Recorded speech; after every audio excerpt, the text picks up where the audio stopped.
clignez pas des yeux. N'y pensez même pas. Clignez et vous êtes morte. Ils sont rapides, bien plus rapides que vous ne le croyez. Ne leur tournez pas le dos. Ne regardez pas ailleurs. Et surtout, ne clignez pas. Bonne chance.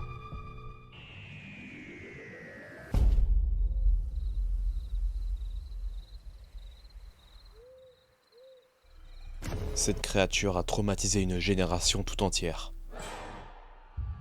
Malgré ses rares apparitions, elle a pu devenir un ennemi culte de la série Doctor Who.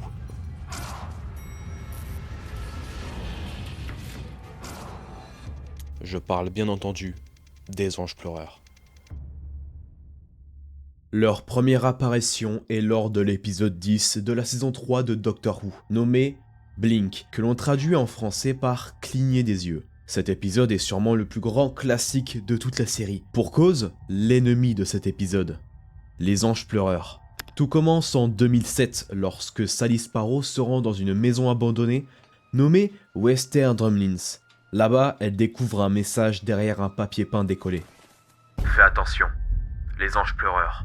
Oh, et baisse-toi. Baisse-toi, vraiment. Sally Sparrow, baisse-toi maintenant. Un message écrit 38 ans plus tôt. Le fil rouge de l'épisode est simple. Ils doivent réussir à renvoyer le TARDIS, donc le véhicule du docteur, qui est une cabine téléphonique de police qui voyage dans l'espace et dans le temps. Rien que ça.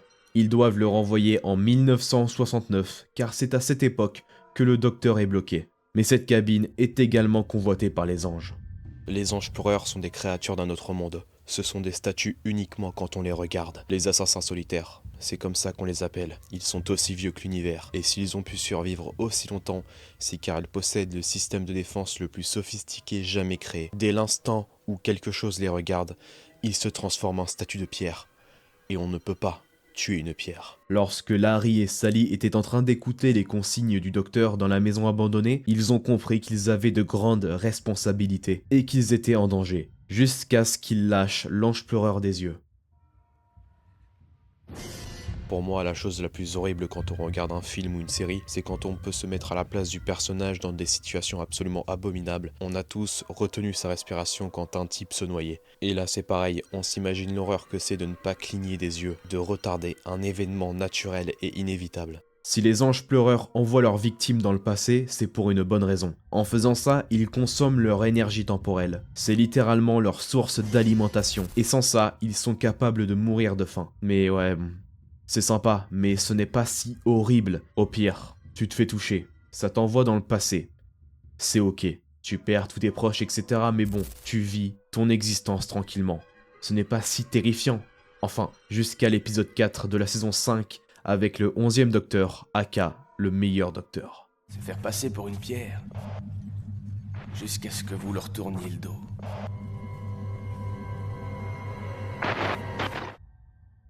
Dans cette série de 2 épisodes, il y a des militaires, une grotte et un ange pleureur en cavale. Que demander de plus? De la violence.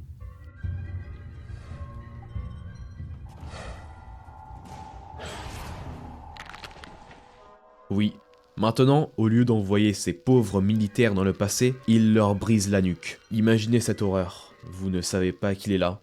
Et d'un coup, il s'approche de vous, vous clignez des yeux, et vous vous retrouvez avec le bras de l'ange autour du cou. Impossible de vous en tirer, il exerce une trop grosse pression.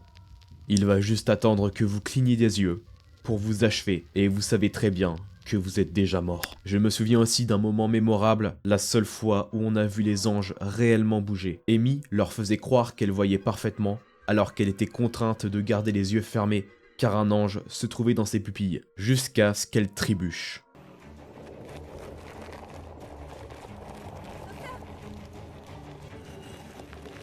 Pour les besoins de cette vidéo, j'ai dû re-regarder les épisodes, et franchement, ça m'a fait du bien. Je me rappelle très bien de cette époque, 12-13 ans, je foudroie toute la série Doctor Who, et s'il y avait bien une entité de cette série que je n'ai jamais oubliée, c'est bien les Anges Pleureurs. D'ailleurs, malgré leurs très rares apparitions dans la série, il y a tellement de mobs dans les jeux vidéo qui ont repris cette capacité.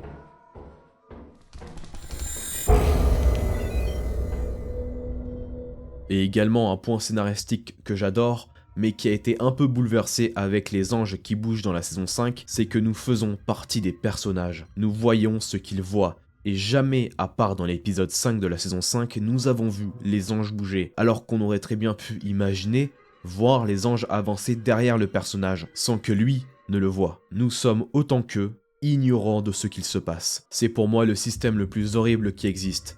Aller contre un phénomène naturel qui est de cligner des yeux. Voilà pour cette vidéo. Cette idée a spawn lorsque j'ai regardé la rediff de Linka et Trixie sur Minecraft avec des modes horreur, où il y avait un ange pleureur qui l'a envoyé dans une autre dimension. Et à partir de là, ça m'a rappelé des souvenirs. J'espère que vous aurez senti cette passion que j'ai pour cette série. Et d'ailleurs, dans la description, je vous mets une chaîne FR sur Doctor Who, si ça peut vous intéresser. Pour ma part, je vais essayer de rentrer chez moi. Mais surtout, n'oubliez pas, ne clignez pas.